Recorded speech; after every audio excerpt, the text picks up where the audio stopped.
there is a tremendous benefit to the residents of each of your precincts by having home-delivered meals, because it's not just taking the meal, it's seeing what needs those seniors have that can't get out and come into Anderson or Navasota to get the services they need. We're not asking the county to take on something for a long term. We're saying we have funding that will get us through the end of this budget year to offer this service to your residents, and it won't cost the county a penny.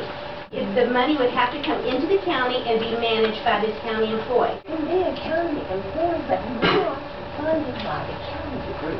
Funded by outside funds. So that's what we haven't. This hasn't been brought to the surface. I respectfully disagree. That's why I made an objection on that idea.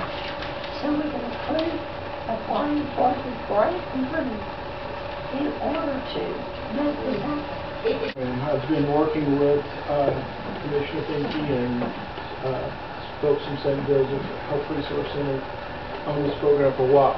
The Area Agency on Aging, as well as the Council of Governments who I work for, understand the budget shortfalls.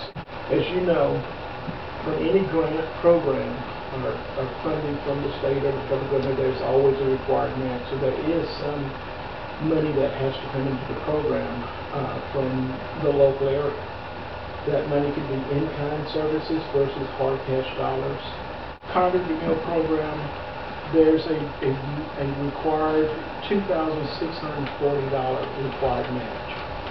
For the home delivered meal program, we're looking at, again, $2,217. So combined, we're looking at less than $5,000 for a whole year of services for your seniors. And we're looking at providing services to about 70 to 80 individuals in your county for home delivered meals as well as congregate meals services. The savings you would get by going to this program would be, it would allow you to handle more people. Currently, the meals in your area that we are purchasing for the residents of this county, and also for the program income that's now being collected and local money that's now going into your program, those dollars are being spent on a meal that costs over $7 to deliver. We're looking at buying or producing a meal with the existing staff or proposed staff and program for about $3. To make a couple of points for the in-kind, could the, and could the jail, using the ovens at the jail, could that be considered in-kind? It could be in-kind, as well as if you use the freezers at the jail, that storage space could be used. The food comes on a truck that we propose. There's a freight cost to that. But then whoever, if it's using the county jail or inmates to do that, that cost and that time that they're doing could also be used as in-kind. I mean, people only serving. Ronnie, it's 70, and they're almost all in the city of Navasota. So out in the county area, they're not being served. Well, it's really less than that. There's some at 29 home delivered, and then there's some at the Progressive Center, and some at the Sunshine Center that are congregate meals where they come there to get it. And you're serving. Is that one meal a day, or is that one meal 5 days a week? I think what we're going to have to do is to sit down and see what this year's in the budget as far as the nation. Okay. St. Joseph is already doing so much in kind. Yes. You know, so that should not be a barrier to you in any way. I'm the executive director of the Resource Center in Madison County, and I also run the Senior Meals Program. Some can't. Some want to pay for their meals. There's some that can afford it and will pay $50 a month to do it. So when I get my donations back, it goes right back into the program. So I get about $400 a month back from the people who get the meals. And then I also do what they call a Texans Feeding Texans grant. And that gives me about $3,600 that also can be used as a match. And not only is it giving them a meal every day, it gives them somebody who's going to knock on that door and know whether they have fallen and broken their hip, know whether they are hurt, know if there is some kind of abuse that's going on, but there's somebody that is there.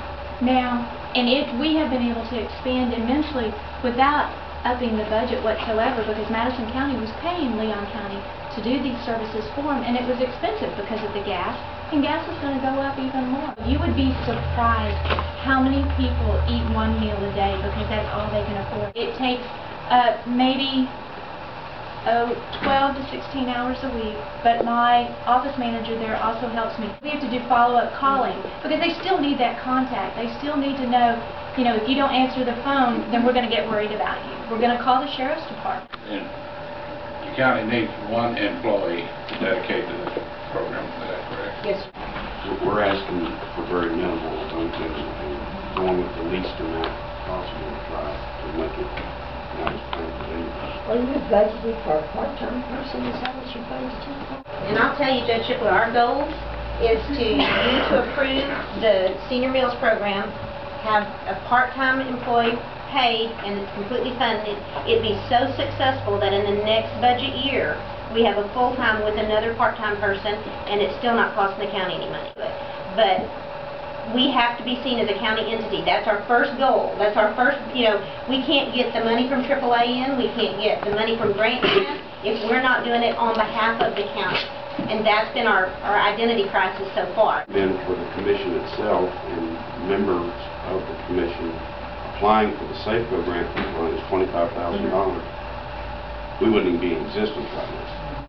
Looking for other grants, we will continue to do that at no charge to the county because we care about this so much.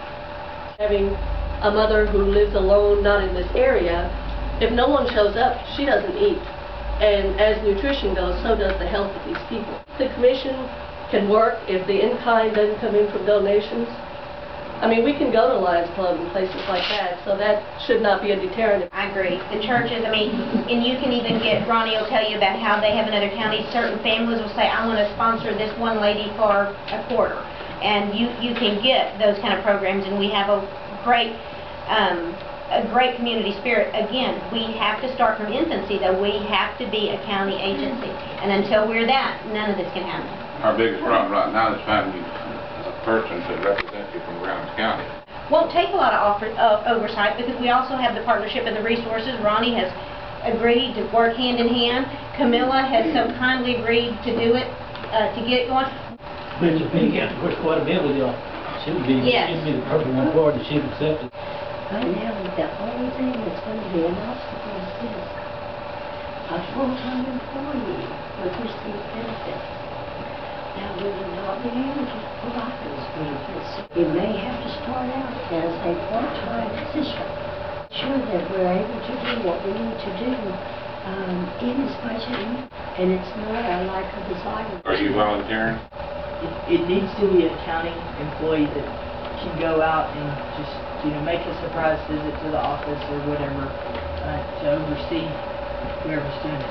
If it comes down to it, I don't mind taking it on because, you know, I was a non-voting member when the commission first started. The bylaws were changed to have the ability for our commissioners to sit on it. I stood on the board.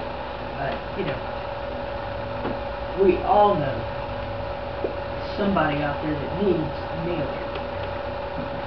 Hey. Whether we take it to them ourselves or not. Well, our main problem is get them where they can get their grants. That's what they're looking for, is the entity to be the flow-through system. And what they're needing is a county employee, so are you volunteering for this job? To volunteer my time to be sure, to oversee it, and to oversee the person that... But how are you going to get the county involved? Is this going to involve the county with her overseeing it? I would hope so. It is the county. That's Well, what we're here at your will. I mean, we didn't just create ourselves. The Commissioners Court at the time created us. That's why we felt it's so important to And we say, do serve you at want your us to will. be here or not? Will this be a contract drawn up, or, what I understand, the grant money comes to the county, it gets flows through here. There's a contract with the monies that come from Area Agency on Aging. I think we need to get all that together. Get it with John C., you get it all together, and then we'll make a decision. He is very aware of all the proceedings. So we'll get Thanks to into Ms. it. Jackson for she got him all the information that he requested. Time is of the essence, because we are unsustainable like in a month. I mean, and so whatever we can do, whatever you can do to help us to get this to happen quickly, we'd appreciate it. Your citizens get served quickly. And we stopped spending a hot dollar for a meal that could be serving 2 to 3 people. Motion has been made by Commissioner Fickey and seconded by Commissioner Melcher that we approve the senior meals grant to be administered by the county. All in favor say aye. The Commissioners unanimously approved the Area Agency on Aging grant funds for senior meals. Since the March 3rd meeting, Commissioners and the County Attorney have been working on a contract with the Brazos Valley Area Agency on Aging in order to provide a part-time county employee that will oversee the senior meals program.